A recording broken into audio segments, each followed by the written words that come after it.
ओम हरि ओम। चैतन्य स्वामी कामलेद भाग्यवान astro vastu centre आपका हार्दिक अभिनंदन करता है, स्वागत करता है। आज का वीडियो बहुत खास है, वास्तु को लेकर के है, क्योंकि वास्तु के कुछ ऐसे दोष होते हैं जो जीवन बर्बाद कर देते हैं। व्यक्ति का सब कुछ होते हुए भी कुछ नहीं होता, मुख्य दोष होते हैं, उस पर चर्चा हो रही है। तो ये चर्चा आप सबके लिए बहुत ही लाभदायक है और ये चर्चा पूरी होने के बाद अंत तक आप पाएंगे कि आपने बहुत कुछ सीखा और बहुत कुछ वो सीखा जो अब तक आप समझ नहीं पा रहे थे। अर्थात समस्याएं बनी हुई थी, पता नहीं चल रहा था किस कारण समस्या हो रही है। तो आज कारण पता चलने वाला है आपको।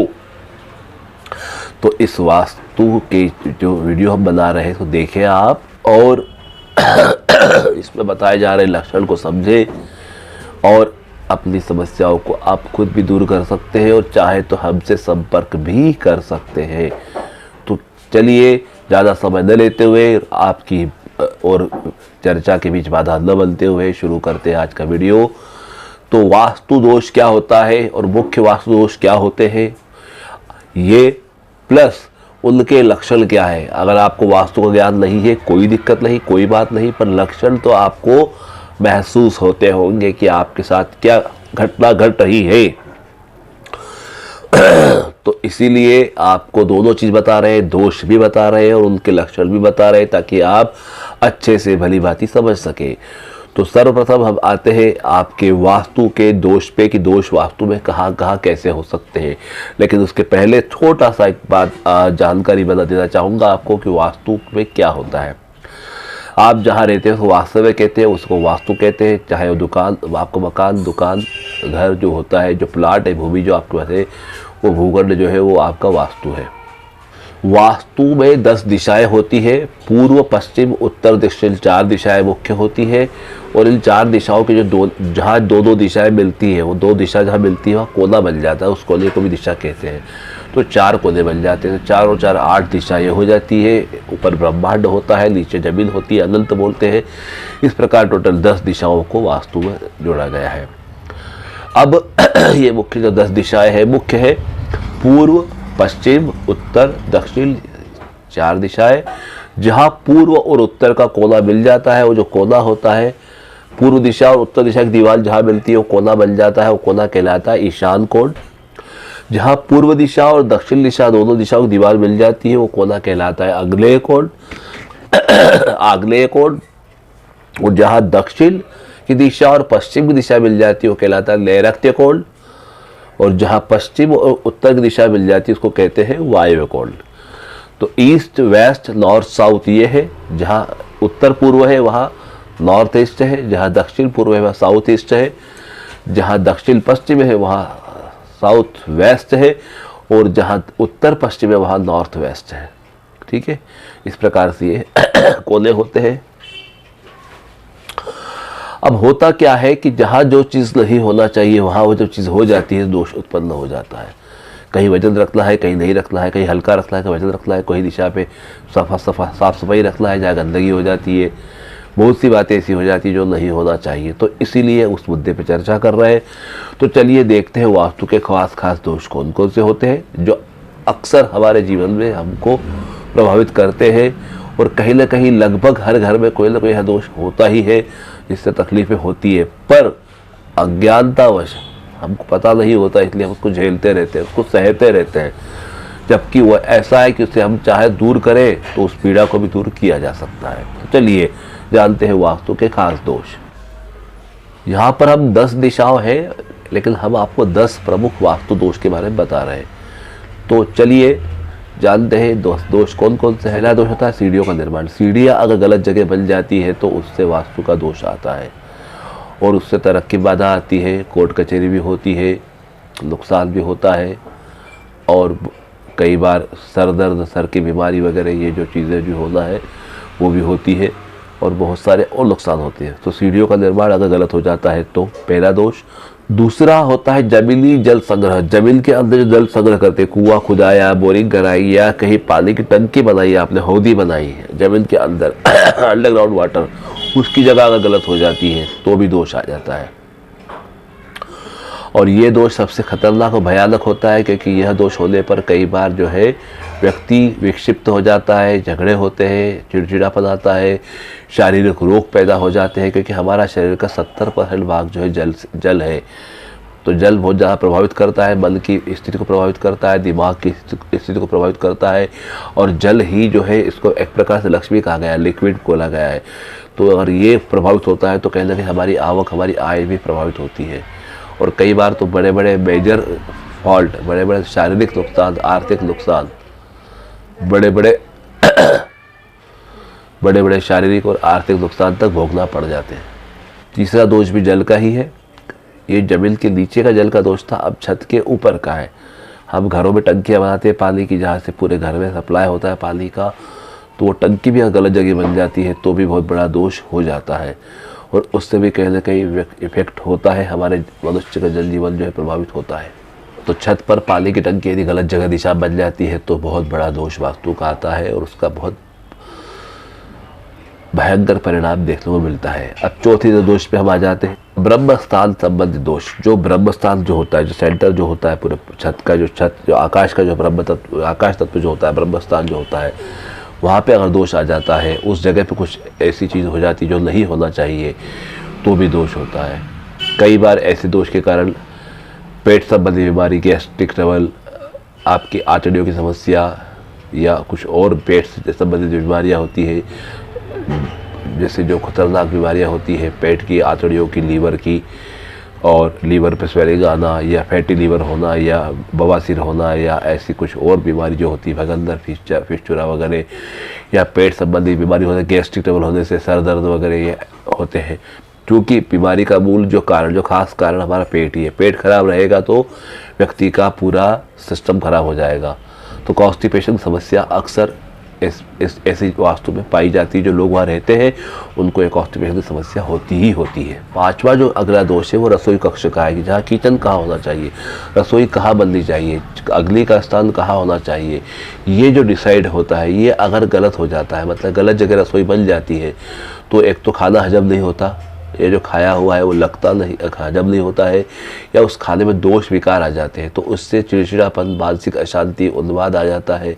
और कई बार तो खाना वेस्टेज जाता है, बनाया 2 लोगों के लिए बन जाता है, 3 लोगों के लिए, 4 लोगों के लिए, रोज़ की जो है रोटियां, सब्जी, दाल वगैरह फिकाती है और बर्बादी होने लग जाती है। तो इस प्रकार से इस दोष के कारण भी बहुत नुकसान होता है।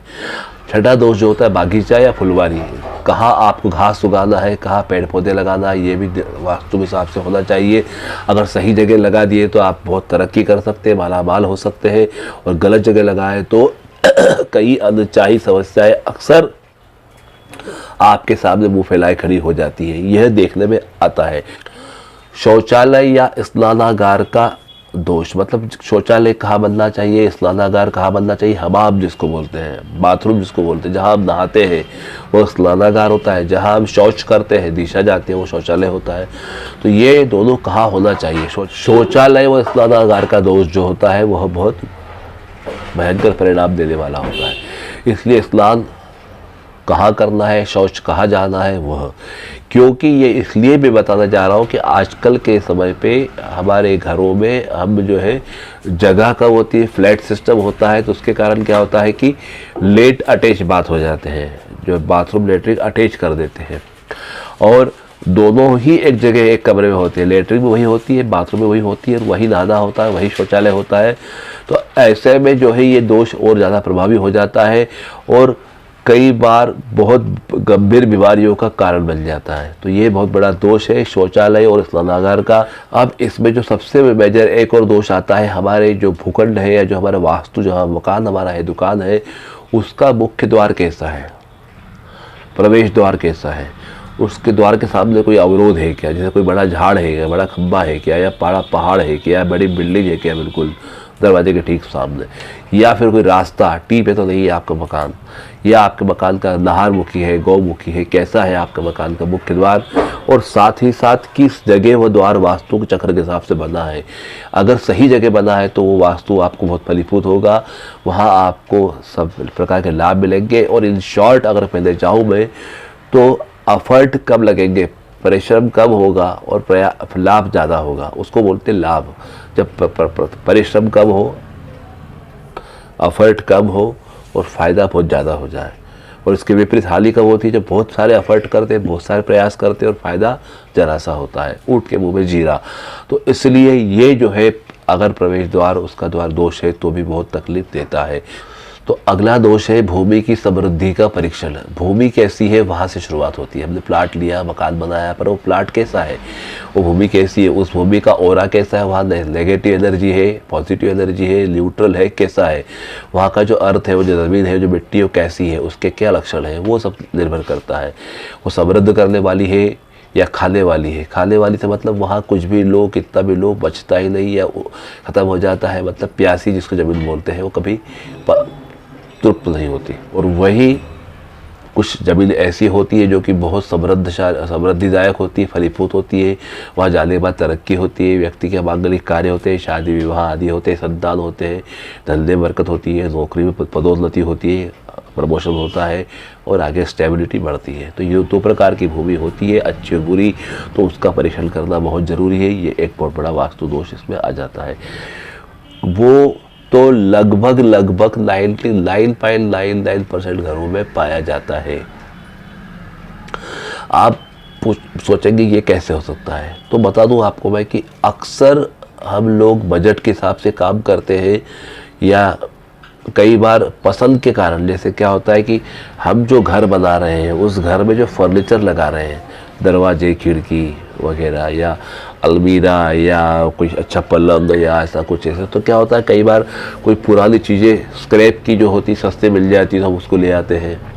या कई बार कोई पुरानी एंटिक चीज़ बहुत पुरानी किसी के यहाँ की रखी हुई है, हमको बहुत अच्छी लगी, पलंग अच्छा लगा, कोई गुलदस्ता अच्छा लगा या कोई अच्छा शोकेस लगा और हमने उसको परचेज़ कर लिया। या किसी रिश्तेदार ने, पड़ोसी ने, किसी ने अपने कोई जा रहे हैं, ट्रांसफ़र होकर जा रहे हैं, बोले यार हम कहाँ लेके जाए, इतना बड़ा फर्नीचर, ऐसा करो ये पल्ले आप ही रख लो या अलमीरा आप रख लो, अरे मत दो पैसे, आप तो गिफ्ट रख लो। तो हम लोग कई बार वो चीज़ें उनकी निशानी बतौर रख लेते हैं, उनकी चीज़ों को वापर लेते हैं। तो वो जो चीज़ें होती हैं वह भी वास्तु में बहुत बड़ा दोष उत्पन्न करती है। कब? अगर वो नेगेटिव ओरा उसके अंदर है, तो उस चीज़ में नेगेटिविटी है तो, या उस आपको अगर वो सूट नहीं कर रही है तो।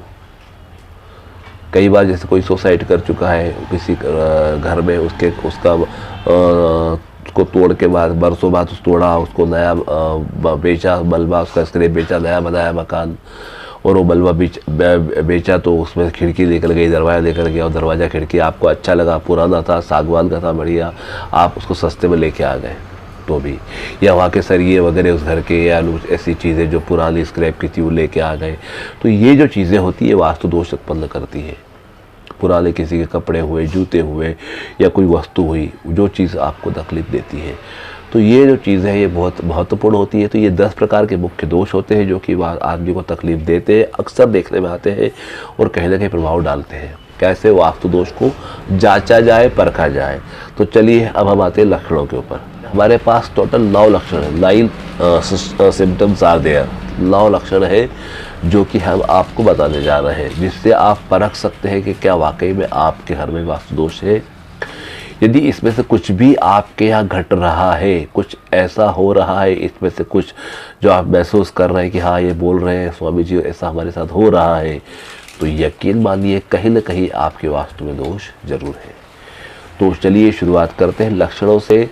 ये लक्षण क्या होते हैं? सबसे पहले है सतत असफल बने रहना। रेगुलर आप कोई चीज़ का प्रयास कर रहे हैं, मान लो बच्चा कोई CS की या CA की या कोई कॉम्पिटिटिव एग्ज़ाम दे रहा है या साधारण कोई एग्ज़ाम दे रहा है या कॉलेज में जा रहा है, कहीं कुछ कर रहा है, वो लगातार एफर्ट कर रहा है, लेकिन अटेम्प्ट उसके हर बार फेल हो रहे हैं, हर बार उसका अटेम्प्ट रह जाता है, हर प्रयास में वो रह जाता है। तब कभी किसी चीज़ को लेकर के आप आपके ऑफिस में जॉब में प्रमोशन के लिए बहुत प्रयास करते हैं, अच्छी मेहनत करते हैं, सब कुछ बढ़िया करते हैं, अच्छा परफॉर्म करते हैं, सब कुछ अच्छा हो रहा है, बाकी फिर भी प्रमोशन नहीं मिल रहा है। आपका कोई बिजनेस है, व्यापार है, उसमें आप सारे एफर्ट लगा रहे हैं, पैसा लगा रहे हैं, विज्ञापन कर रहे हैं, मार्केटिंग कर रहे हैं, सब प्रकार से अपने आप को सही कर रहे हैं, क्वालिटी वाइज प्रोडक्ट दे रहे हैं, सब कुछ कर रहे हैं, बाकी फिर भी उधारी हो जाती है, फिर भी माल फंस जाता है, फिर भी आप फेल हो जाते हैं, ग्राहक नहीं आ पाती दुकान पर, उलझ जाती है, कहीं कहीं तकलीफ हो जाती है, ग्राहकों की कमी हो जाती है, ग्राहक आते हैं तो लेके चीज़ नहीं जाते, और लेके जाते हैं तो पैसे दे के नहीं जाते या उधार ज़्यादा कर लेते हैं, ऐसी कई चीज़ें वो चीज़ है। साथ ही साथ यदि कोई रोग है, कोई बीमारी है जो जिसके कारण आपको बहुत परेशान है और आप कई जगह दिखा चुके हैं, परेशान हो चुके हैं, हैरान हो चुके हैं, कई जांचें करा चुके हैं, बाकी बीमारी निकल नहीं रही है, या बीमारी है तो वो हल नहीं हो पा रहा है उसका, या कोई फाइनेंशियल प्रॉब्लम है, कोई आर्थिक समस्या है जिससे आप उभर नहीं पा रहे हैं, बार बार एक कर्जा उतारो दूसरा कर्जा खड़ा होता है, दूसरा उतारो तीसरा खड़ा होता है, कहीं ना कहीं कोई अनएक्सपेक्टेड एक्सपेंडिचर, अनापेक्षित खर्चे जो कभी सोचा नहीं, कल्पना नहीं, वो खर्चा सामने आ जाता है, अक्सर वो करना ही पड़ता है, ऐसी कोई समस्या है तो वो कहती सतत असफल बने रहना, इसको बोलते सतत असफल बने रहना।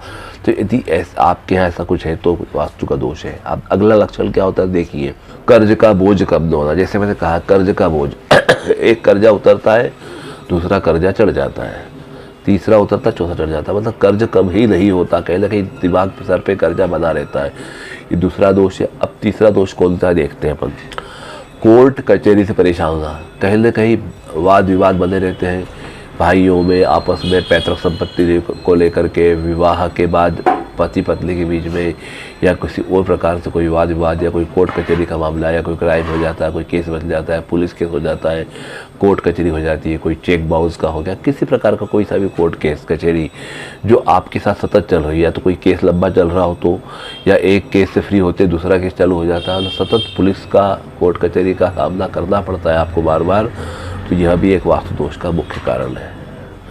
मतलब ये जो एक प्रकार से वास्तु दोष का मुख्य लक्षण है। यदि ऐसा हो रहा है तो घर में आपके वास्तु दोष है निश्चित।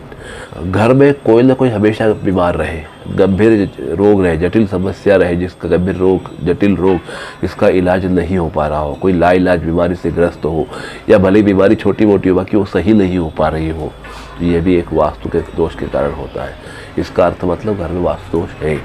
संतान, अगला संतान की गलत संगत से अगर आप परेशान हैं, या फिर कई बार ऐसा होता है कि निसंतान दंपत्ति है, संतान नहीं हो पा रही है, शादी को 1 साल हो गए, 2 साल हो गए, 4 साल हो गए, 5 साल हो गए, 10 साल हो गए, 20 साल हो गए, संतान नहीं हो रही है, डॉक्टर रिपोर्ट सब नॉर्मल आ रही है, सब कुछ अच्छा है, बाकी संतान नहीं हो रही है, आप कंसीव नहीं कर पा रही है महिलाएं, तो या संतान की गलत संगत है, तो दोनों ही स्थिति में वास्तु का दोष निश्चित तौर पे है। या कई बार अनचाही संतान, जैसे आपको लड़का चाहिए और लड़की हो रही है, या लड़की चाहिए लड़का हो रहा है, तो ये दोनों ही स्थितियाँ जो हैं, या कई बार गर्भपात हो जाता है, आधी अधूरी संतान रह जाती है, या कई बार ऐसी कोई संतान हो जाती है जो कि होना और ना होना जैसा है, मतलब मेंटल रिटायर्ड बच्चे होते हैं जो बाल बुद्धि होते हैं, बच्चा बुद्धि होते हैं, तो वो जो बच्चे होते हैं भले उम्र बड़े हो जाते हैं, शरीर बढ़ जाता है, बाकी बुद्धि उनकी जो है बच्चे बुद्धि रहती है, तो ऐसा कोई संतान का दोष होता है। मतलब कुछ इमेच्योर जो संतान होती है वो सभी ये जो होती है सब दोष भी वास्तु के कारण आते हैं, तो कहीं ना कहीं घर में वास्तु का दोष निश्चित है यदि ऐसा कहीं आपके घर में है तो। अगला है बुरी लत से छुटकारा न मिलना, या अवैध संबंध से घर में अशांति का माहौल बनना। बुरी लत सिगरेट, दारू, बीड़ी वगैरह जो गलत चीज़ें वैसे होते हैं उसकी लत लग जाती है और लत छूट नहीं पाती है, तो या घर में कोई अवैध संबंध है, विवाहोत्तर संबंध है स्त्री के या पुरुष के किसी के भी, और उसके कारण घर में अशांति बनी रहती है, तो ये दाम्पत्य जीवन में खटास आ जाती है, तो यह बुरी लत होती है, तो ये दोनों भी कहीं ना कहीं वास्तु दोष के कारण होते हैं। तो ये जानिए अगर ऐसा हो रहा है आपके घर में या किसी के घर में तो निश्चित तौर पे वास्तु का दोष है। ऐसे में किसी वास्तुविद को या वास्तु के जानकार को बुला करके परीक्षण करवाना चाहिए ताकि उसका हल निकाला जा सके और समस्या से निजात पाया जा सके। अब अक्सर एक के बाद एक दुर्घटनाओं का सिलसिलेवार होते जाना, मतलब कहीं ना कहीं ऐसा लगता है कि हो क्या रहा है, कुछ साल 2 साल 5 साल को ऐसा कुछ समय आ जाता है, ऐसा कुछ हो जाता है कि किसी का एक्सीडेंट हुआ, दुर्घटना हुई, फिर महीने 2 महीने बाद वापस किसी का हुआ, 6 महीने बाद वापस हुआ, साल में हुआ, या अकाल मौत बार बार घर में हो रही हो, साल 2 साल 3 साल माल पड़ा, बहुत 2-3 लोग 4 लोग चले गए। तो ये जो अकाल मौत होती है, जो दुर्घटनाएँ होती है लगातार, ये सब भी वास्तु दोष के कारण होती है। कई बार ऐसा होता है कि सब कुछ अच्छा चल रहा होता है, पर कभी कभी हम क्या है, हमारे मन से कि चलो छत पे एक कमरा बना लेते हैं यार, चलो लेट बाथ बना लेते हैं, थोड़ा गैरेज बना लेते हैं, थोड़ा आगे थोड़ा कंस्ट्रक्शन कर ले, थोड़ा पीछे कर ले, या कुछ कंस्ट्रक्शन करा हुआ है उसको तोड़ के बड़ा कर ले, कमरे को हॉल बना ले, कुछ कर ले, किचन चेंज कर ले, लेट बाथ चेंज कर ले, नहीं बना ले लेट बाथ, ऐसे कुछ भी, या बोरवेल करवा लिया, या होदी बना ली पानी की, कुछ चेंज करते हैं घर के अंदर, कुछ निर्माण हो जाता है, तो उसमें ऐसा कोई दोष बन जाता है कि जिससे ऐसी घटनाएं घटती है कि अक्सर लगातार एक के बाद एक दुर्घटनाएं, एक के बाद एक बीमारियां, एक के बाद एक खर्चे, अनएक्सपेक्टेड, अनअपेक्षित, जो नहीं सोचे वो होने लग जाते हैं, और हम हैरान परेशान हो जाते हैं और मुख्य दर्शक बन के उनको देखते ही रहते हैं, बाकी कुछ कर नहीं पाते। तो ऐसी यदि कुछ समस्या है तो निश्चित तौर पर वास्तु का दोष है। हम एक बहुत छोटा दिखने वाला लेकिन बहुत भयंकर जो लक्षण है वो ये है अज्ञात भय का होना। किसी को फोबिया होता है, कोई डर लगता है ऊंचाई से, सीढ़ियों से, अंधेरे से, अकेलेपन से, तो वो जो अज्ञात भय होता है वो अज्ञात भय भी वास्तु के दोष का कारण होता है। या किसी प्रकार का कोई डर बैठा रहे या कुछ हो तो होता है। और साथ ही इसका अगला दोष ये भी है कि कोई अदृश्य शक्ति का एहसास हो। मान लो आप कहीं बैठे हैं घर में, कहीं कुछ काम कर रहे हैं, लगे कोई निकल के गया पास में से, या कोई पास में खड़ा है, कोई है जो आपको फॉलो कर रहा है, कोई है जो आपको देख रहा है, लेकिन आप उसको देख नहीं पा रहे, बाकी महसूस कर रहे हैं कि किसी की निगाह आपके ऊपर है। तो इस प्रकार का जो भयावह जो माहौल रहता है, जो अज्ञात भय रहता है, जो एहसास होता है शक्तियों का, नेगेटिव एनर्जी का, यह भी वास्तु के दोष के कारण होता है। तो मित्रों, यदि अगर आप इनमें से कोई भी लक्षण से वाबस्ता है, ऐसे कोई लक्षण, ऐसी कोई चीज़ आपको या आपके किसी अपने के घर में ऐसी आप लगता है, आपको महसूस कर रहे हैं, तो निश्चित तौर पे वहाँ वास्तु का दोष है। अब ऐसे में करना क्या चाहिए? क्या इन दोषों के साथ जीना चाहिए? नहीं, इन दोषों का हल है। इन दोषों का आप हल मिल सकता है आपको यदि आप किसी योग्य वास्तुविद को बुला ले और अपने घर का वास्तु परीक्षण करवा ले, तो आपको इसका हल मिल सकता है। वो बता देंगे कि दोष कहाँ है, क्या करना है। और वास्तु के दोष के कई प्रकार से हल होते हैं, बिना तोड़फोड़ के भी होता है, तोड़फोड़ के भी होता है। तो जैसा भी आपका बजट, जैसा आपका समय रहे, उस हिसाब से आप कर सकते हैं और आप उसको आगे कंटिन्यू करके अपने जीवन में अच्छे पॉजिटिव रिजल्ट ले आ सकते हैं। वापस लाइफ में पॉजिटिविटी आ सकती है। तो ये आज हमारा वास्तु को लेकर के सेशन रहा है कि वास्तु के दोष क्या क्या हो सकते हैं और उसके लक्षण क्या क्या है। ये दोनों चीज़ें इसलिए बताई ताकि आप खुद क्रॉस चेक कर सकें। तो यदि आपको लग रहा है कि आपको आपके वास्तु का परीक्षण करवाना चाहिए तो आप हमसे संपर्क कर सकते हैं और बिना तोड़फोड़ के कम से कम खर्चे में अच्छे से अच्छे स्तर पे आप आपका वास्तु परीक्षण करवा सकते हैं। आप ऑनलाइन भी कर सकते हैं, ऑफलाइन भी कर सकते हैं। आपके घर का नक्शा भेज करके भी आप वास्तु दिखवा सकते हैं। आप घर पे बुला के विजिट करवा के वास्तु दिखवा सकते हैं और दोनों ही तरीके से वास्तु का हल निकल सकता है। पर मैं फिर एक बार बताना चाहूँगा कि नक्शे से बेहतर होता है उस ज़मीन पे जाके खड़े होना, क्योंकि जब ज़मीन पे खड़े होते हैं तो वहाँ का जो ओरा होता है, वो जो पॉजिटिविटी होती है, नेगेटिविटी होती है, वो सब मुझे वहाँ पता चल जाती है आध्यात्मिक शक्तियों की कृपा से, गुरु की कृपा से। तो उस समय वो ज़्यादा असरकारक कारगर होता है। बाकी तो आप फ्लोर में नक्शा पहुँचा के भी वास्तु को आप समाधान करवा सकते हैं। दिशाओं के दोष और जो आपके घर में जो इनबैलेंस एनर्जी है, जो एनर्जी का जो फ्लो बिगड़ा हुआ है, वो सब आप सही करवा सकते हैं। तो कैसा लगा आपको ये सेशन या वीडियो? क्या वाकई आपको लग रहा है कि यह आज का वीडियो आपके लिए काम का है और कहीं ना कहीं आपको जीवन में नई राह दिखाएगा? और आपको अच्छा लगा तो इसे आप लाइक कीजिए, शेयर कीजिए, सब्सक्राइब कीजिए, ताकि आने वाले ऐसे ही अच्छे वीडियो आपको देखने को मिलते रहे। आज के लिए इतना ही। अंत तक साथ बने रहने के लिए आपका बहुत बहुत धन्यवाद। एक बार फिर ओम हरि ओम। चैतन्य स्वामी कामले, द प्रॉब्लम सॉल्वर, द भाग्यवान एस्ट्रो वास्तु सेंटर।